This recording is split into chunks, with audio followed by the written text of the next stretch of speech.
Comment comprendre le plan de ferraillage d'irradier général, mais aussi maîtriser son interprétation. Les amis, je crois que c'était hier, nous avons pu dimensionner l'irradier général. Je vous avais montré tout ce qu'il fallait faire.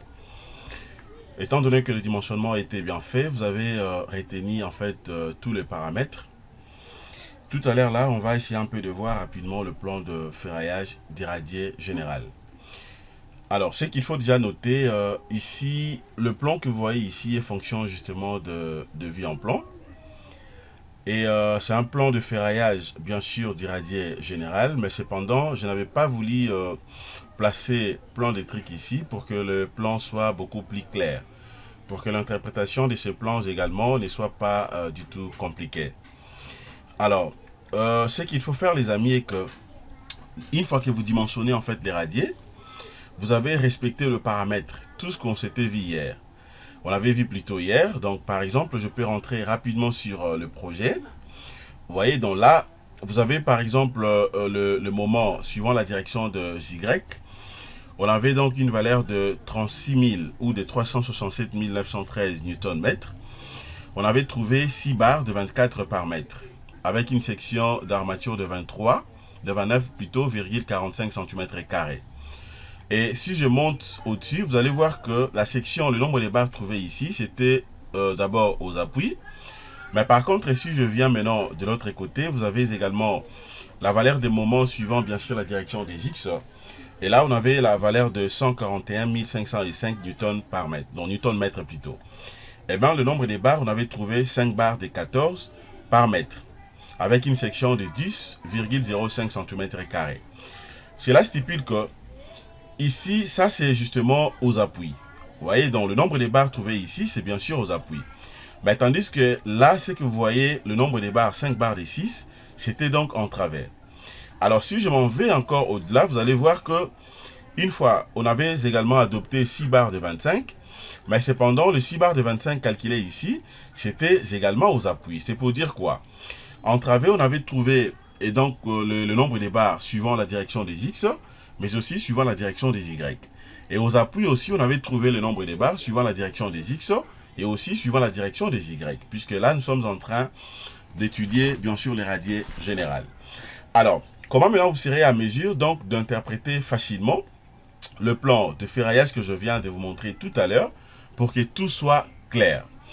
Les amis, abonnez-vous massivement sur nos deux chaînes YouTube, Jinkunga Tutoriel et Académie de logiciels d'ingénieurs pour ne rien rater de tout ce que je publie régulièrement comme formation.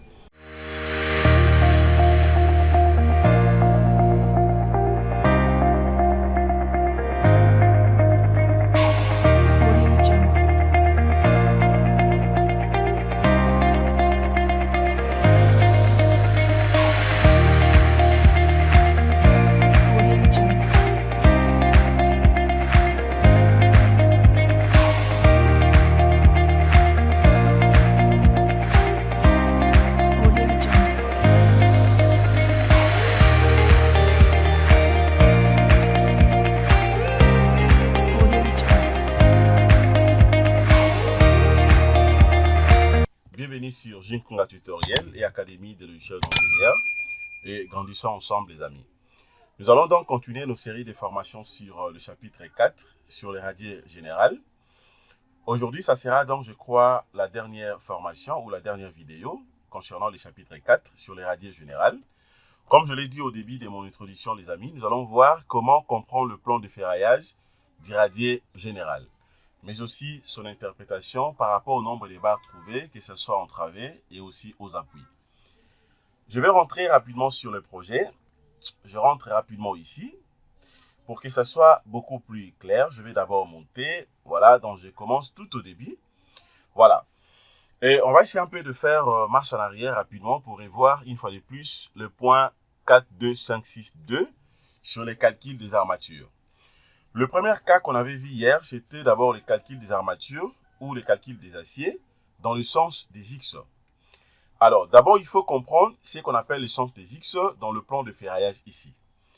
Il faut comprendre que la modélisation ou je dirais les calculs de le nombre de barres est fonction justement des coordonnées. Là, j'ai des coordonnées. Premièrement, j'ai ce qu'on appelle les coordonnées suivant la direction des X, ainsi que les coordonnées suivant la direction, bien sûr, des Y. Alors, suivant la direction des X, c'est ici. Et suivant la direction des Y, c'est dans l'autre sens. Alors, d'autant plus que je suis en train de calculer, de trouver d'abord, et donc de calculer le nombre des barres suivant la direction des X, donc je suis dans cette direction ici. Voyons maintenant rapidement le nombre des barres que j'avais trouvé, suivant bien sûr la direction des X. Cas d'habitation, je commence d'abord en travers. En travers, c'est-à-dire c'est en bas. Vous voyez, en travers, c'est en bas, tandis qu'aux appuis, c'est au-dessus. Ok, aux appuis, beaucoup plus pour casser les moments négatifs, et en travers, justement, c'est en bas. Je commence d'abord en travers, c'est-à-dire quoi? Les armatures que moi, je suis en train de trouver ici, le nombre des barres, ça sera bien sûr suivant la direction des X, mais en bas. Ok, donc suivant cette direction, mais en bas. Et donc, là déjà, on avait bien sûr la valeur de moment, telle que calculée. Le nombre de barres qu'on avait trouvé, on avait trouvé donc 5 barres de 16 par mètre, avec une section réelle de 10,05 cm². Et donc, les 5 barres de 16 par mètre, donc c'est suivant la direction des X, mais bien sûr en travers. OK? Suivant cette direction, mais en travers. Je crois que je me fais comprendre.